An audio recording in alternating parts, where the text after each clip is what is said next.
Yeah, Stella, baby. Finna get right. Here we go.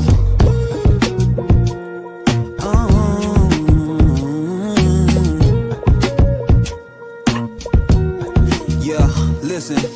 I ain't really trying to hold too much pride. Feeling like Michael, how I beat those odds, yeah. Well, welcome to Unapologetically Divorced. I am Brittany Bossub. I am an international keynote speaker, a podcaster, an author, and I believe in helping you win to be the best version of yourself.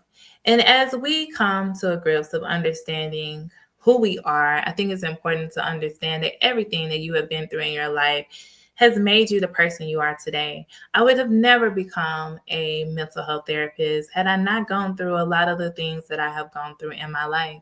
And that is why I am so grateful to be the host of Unapologetically Divorced. I also have an amazing co-host, Queen Bee, and she's amazing. And today we are going to be talking about overcoming guilt and understanding that in order to overcome guilt, you have to understand who you are and whose you are. And so, as we get ready to lead into everything, again, thank you guys for joining us for the 7 minutes of daily positivity. We are going to talk about this quote right here: holding on to guilt only punish you for what's already past. I'm going to read that again. Holding on to guilt only punish you for what's already past. So, meaning if I choose to hold on to this guilt, I am punishing myself for what has already taken place in the past. And so, as we reflect on that, we got to think about Romans chapter 8, verse 1. There is now no condemnation for those who are in Christ Jesus. And so, what that means is I've already been justified, I've already been forgiven. Everything that has happened to me in my life, we've all done things. We've all done things, gone through things in our life, but we have to remember that we are who we are today because of the things that we have gone through. And it's all about your mindset. It's all about how you look at it. And so if we've already been condemned, for those of us who are believing in Christ, if we've already been forgiven, we've already been justified, why am I going to allow a person to keep throwing my past in my face? I'm not going to keep allowing that. And I'm passionate about this because I see it so many times as a therapist where couples will come into my sessions or people will come into my sessions and they will tell me that this person threw something in their face and that person threw this in their face and this person said that and that person did that. But what I never hear is the person taking accountability, thinking about themselves. What is it that they did? What was the role that they played?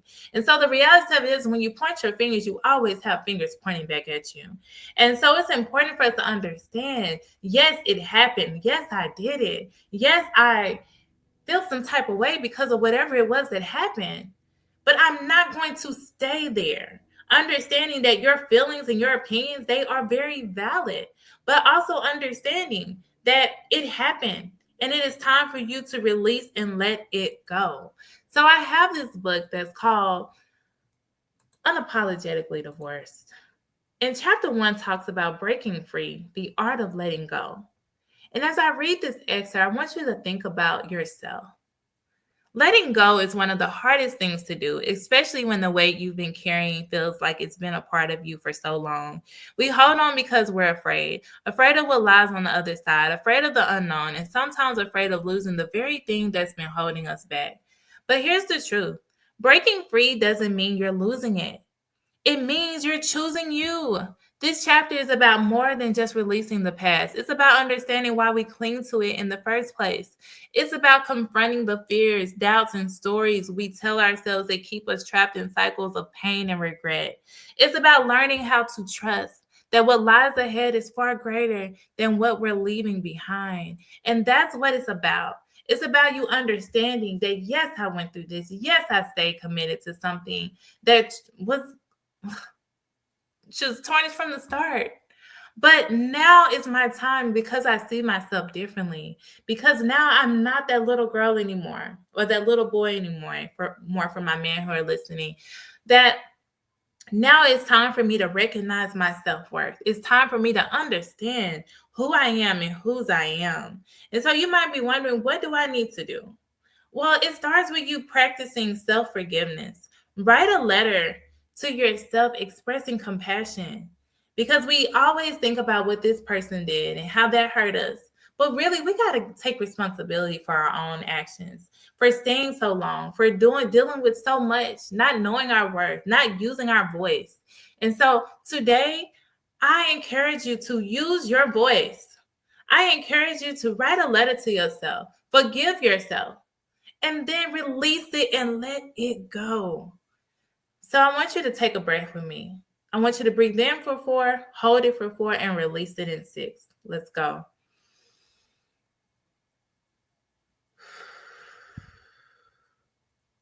Let's do it again.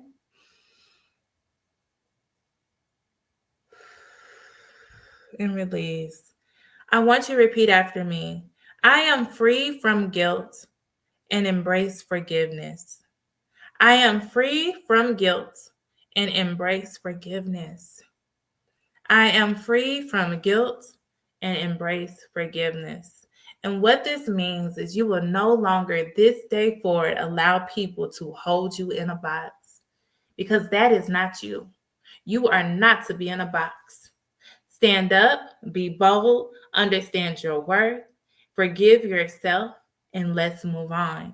As I encourage you to have a super, super amazing day. If you're looking for some tools that can help you, go to yourtransformationalhealing.com and download our 5-step self-doubt detox. Again, that's yourtransformationalhealing.com to download the 5 steps to self-doubt detox. Thank you, and you have a super, super phenomenal day because you are amazing. Yeah, Stella, baby. Finna get right. Here we go.